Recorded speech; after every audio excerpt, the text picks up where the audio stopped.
Guys, cool. Let's mask it on up and let's bring it over to the rig. Find a spot under the orange tape that has a set of rings. And I want everybody facing the garage doors. So you can either be on the back side or the front side. That's totally fine, but I want everybody facing me. So go ahead and grab the rings. All right, cool.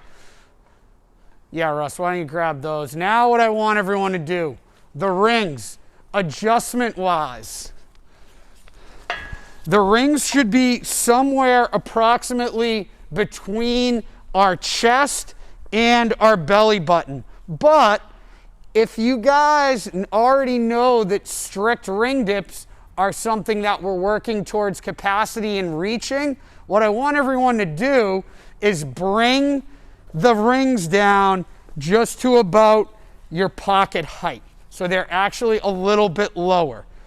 Just a tiny bit, right? So that the kind of the lower part of the ring falls right about at your pocket. Just a tiny bit below your hip. So let's do that first. All right. Is everybody there? Cool. All right, so the first step that we're going to perform is a ring support. And we can adjust the rings as needed. If they're too low right now, we can bring them up. If not, we can bring them a little bit lower. So the first step, and I'm just going to adjust mine as well so that we can get a good idea of exactly what it is that we're looking for. The first step is going to be ring support. And I just want to see if you have the ability to safely hold yourself above the rings. So there's two ways that we can do this. We can either jump straight up to a support, or if we're a little unsure, we can put one toe on the ground and balance, or we can even go on two toes. Now the focus, everybody step away from your rings for a second. I want you to bring your feet together, squeeze your belly tight, and press your arms into your pockets. Feel that? That's what we should feel at the top of the rings. So everyone go ahead, grab your rings, and we're either going to jump to support or we're going to stay on our tiptoes, either one or two tiptoes for this. Ready? And everybody up and press the rings into your pocket. Nice job, Russ. Uh-oh, Marsha's slipping. There we go. Christina, press away a little bit more. There we go. Feel the difference? Nice job. And rest. Good work, Mark. All right, cool. Is that better? If that one's sliding, do you want to switch to the ones behind you? Okay. I'll give you a second to adjust those. So that's step number one. Step number two is going to be the ring dip. So our ring dip looks like this. Now the biggest pieces here is making sure we travel through the correct range of motion. And that means that our bicep touches the ring and our shoulders below the elbow. All right, and at the top, our elbow is nice and straight. So to initiate the dip, this is very important. We're not hinging super far forward, but we're also not doing this straight down thing. The hips kick back slightly, belly tight, feet pointed forward, and then we come down and then press all the way up. So everybody stand up nice and tall for me. You can step away from your rings for a second. We're at the top of the ring. Stand tall. Now, gently press your hips back, and now bring your hands to your armpits. And now, press them back into your pockets. Keep them close to your body. Cool. That's how we execute it. We can scale this the same way. We can come up to our tiptoes, push our hips back, bend the knees, and then use the help from our legs to help press us in to the top of that position. Ready? So, top of your rings, whatever that is, whether you're using your help from your legs or if you're up there by yourself. And top of the rings, cool. And now let's do a ring dip. Press your hips back. Nice job, Christina. Hold the bottom, and now press up. Nice, Courtney. Good, Marcia. And rest. Nice, Russ. Good, Christina. Good work, squad. All right, so that's our ring dip. The big piece here, guys, is that we need to keep those rings close to our body and our belly tight the whole time. All right? Next piece, false grip. This is where the rings need to rest on this. This is what it looks like on the rings. It's resting on the bony part of my arm, and my hands, the knuckles point back towards me. So what I want you guys to do is with one hand, put one finger out, put it right against this bony part of your wrist. Now, make a fist, and now turn it back towards you, and now grab your other hand, give yourself a fist bump. This is the false grip. This is what it looks like. And we're just gonna do a couple of ring rows here to understand it. The hand comes through onto the bone, knuckles touch, and from here, I'm simply gonna do some false grip ring rows. We need to bring the knuckles to the sternum while keeping our elbows close to our body. Just like that, all right? So let's get into the false grip first. Yep, now lean back once we have it.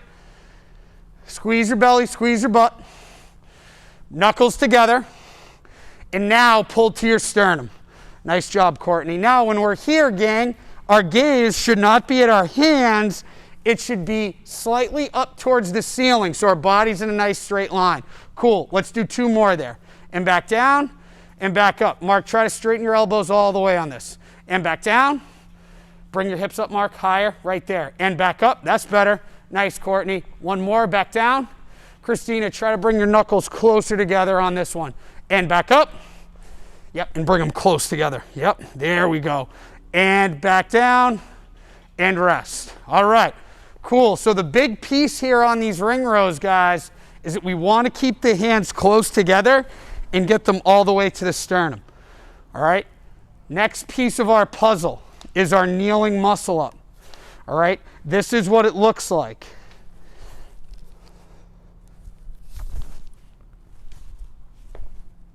Okay, so how do we get there? Step number one, everybody grab your rings and put your feet directly underneath the bar overhead.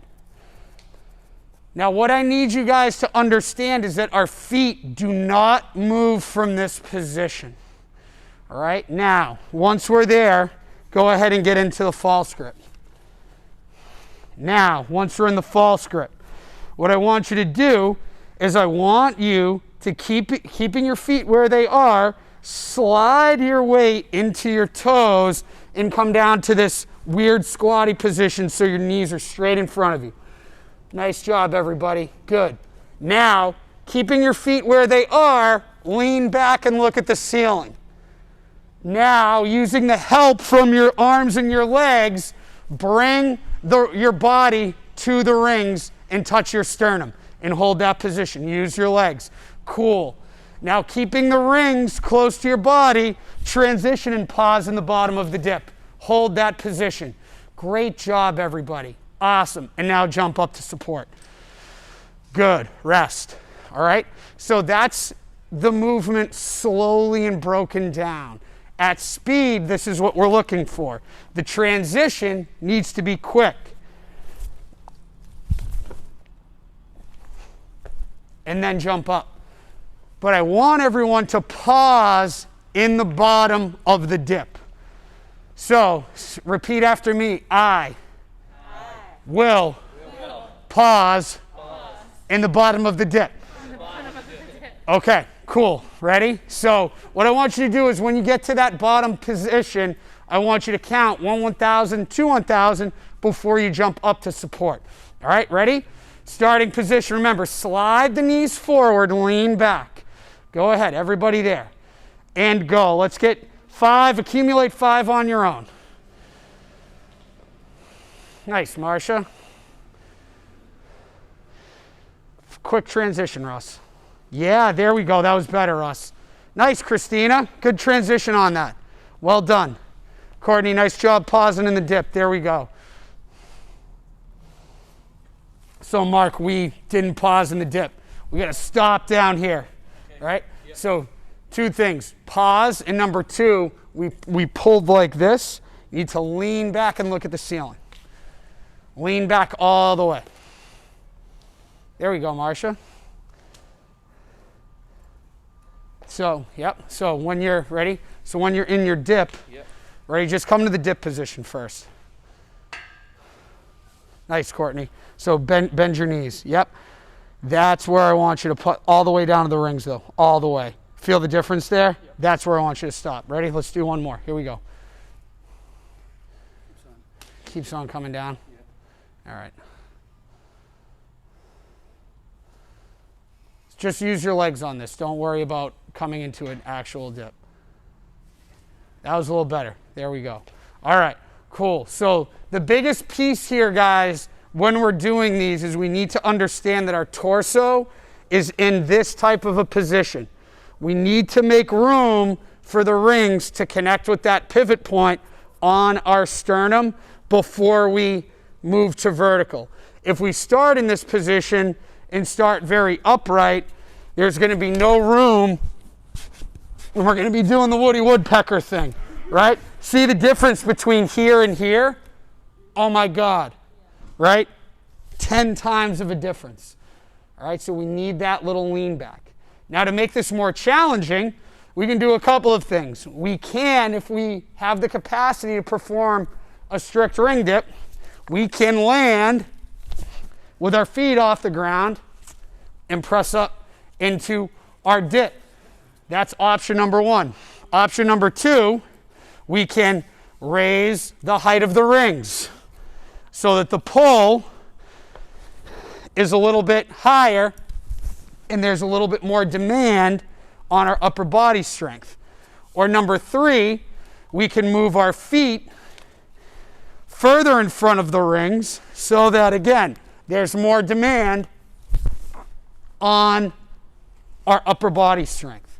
And then the final piece here, and this is going to be the RX version of our movement today, is going to be L muscle ups, just because obviously our rings, we don't have the height for everybody to, to be up in a full muscle up. The L muscle up looks like this. And actually, I'm going to bring it up a little bit. We want our arms fully straight at the top. So you'll raise your rings to wherever your feet are on the ground and our elbows can be straight. That's the L. All right? Sound good? Yes. Cool. Let's pause it there.